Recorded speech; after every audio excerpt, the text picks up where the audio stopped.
পয়লা বৈশাখ ঘিরে চাঙা হয়ে উঠেছে দেশের অর্থনীতি। বিক্রি বেড়েছে পোশাক, মিষ্টি, ইলিশ মাছের। জমে উঠেছে গ্রামীণ মেলাও। বৈশাখী ভাতা যোগ করেছে বাড়তি আনন্দ।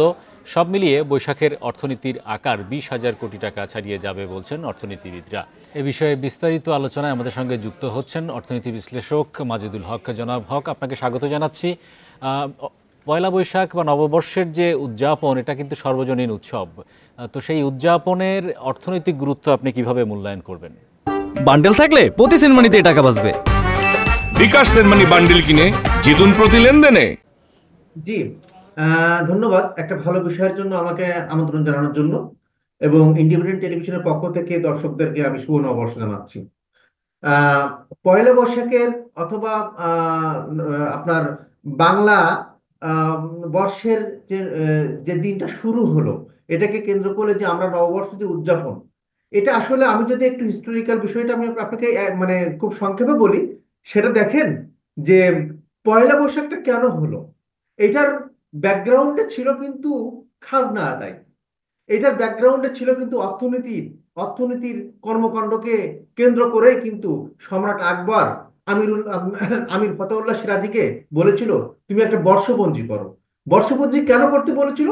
যে কৃষকদেরকে খাজনা দিতে সমস্যা হচ্ছে, কৃষকরা কবে খাজনা দিবে। তো সম্রাট আকবর কিন্তু ঘোষণা দিয়েছিল যে চৈত্র মাসের শেষ দিনে কৃষকরা খাজনা দিবে, পরের দিন আমাদের পয়লা বৈশাখ আমাদের উদযাপন করা হবে। তখন আমাদের হালকাতা হবে, তখন পুরাতন হিসাব নিকাশ ঝেড়ে ফেলে নতুন হিসাব নিকাশে আমরা রূপান্তর করব। তাহলে পয়লা বৈশাখের যে উদযাপনটা কিন্তু আসলে আমার অর্থনীতির ভিত্তি থেকে কিন্তু আমার শুরু হয়েছে। খাজনা আদায়, কৃষকদের ফসল থেকে যে খাজনা আদায়, এটা শুরু হয়েছে। এবং আপনারা জেনে অবাক হবেন যে প্রথম কিন্তু এটা নাম ছিল, ওই বর্ষের নাম ছিল কিন্তু ফসলি সন। পরবর্তী কিন্তু বঙ্গাব্দ হয়েছে। ঠিক আছে, আচ্ছা।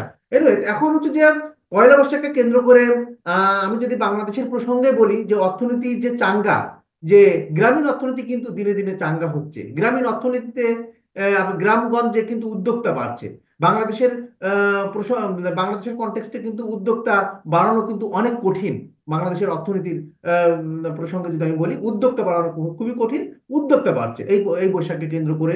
এবং এটা কিন্তু আমাদের দুইটা ধর্মীয় যে উৎসব আছে, পবিত্র ঈদ উল ফিতর এবং পবিত্র ঈদ উল আজহা, এই দুইটার পরে কিন্তু পয়লা বৈশাখের অবস্থান নিয়েছে। এবং সেখানে পোশাক, আপনার আপনার পোশাক পরিচ্ছদ কেনাকাটা থেকে শুরু করে এখানে যে মিষ্টির দোকানের যে একটা বাণিজ্য, এখানে যে স্বর্ণ দোকানের যে একটা বাণিজ্য, এখানে যে আপনার ছোট ছোট যে কুটির শিল্পগুলো আছে, তাদেরকে তাদের যে বাণিজ্য, সেই বাণিজ্যকে কিন্তু একটা বড় ধরনের একটা অর্থনৈতিক কর্মকাণ্ডে সে কিন্তু একটা রূপ নিয়েছে। এবং এটা 20,000 কোটি 25,000 কোটি একটা টার্ন ওভার হচ্ছে প্রতিদিন। তবে আমি বলবো একটা বিষয়, যে পয়লা বৈশাখের যে লেনদেন, সেই লেনদেনটাকে আসলে মানে আনুষ্ঠানিক খাতে যদি নিয়ে যাওয়া যায়, তাহলে আমার কাছে ভালো হবে। আমার কাছে একটা পরামর্শ থাকবে যে ব্যাংকিং চ্যানেলে লেনদেনের যে টাকাগুলো, সেই টাকাগুলো গ্রামীণ অর্থনীতিতে যে লেনদেন হচ্ছে, সেই টাকাগুলো ব্যাংকিং চ্যানেলে আসতেছে কিনা, আনুষ্ঠানিক খাতে সেটা যাচ্ছে কিনা,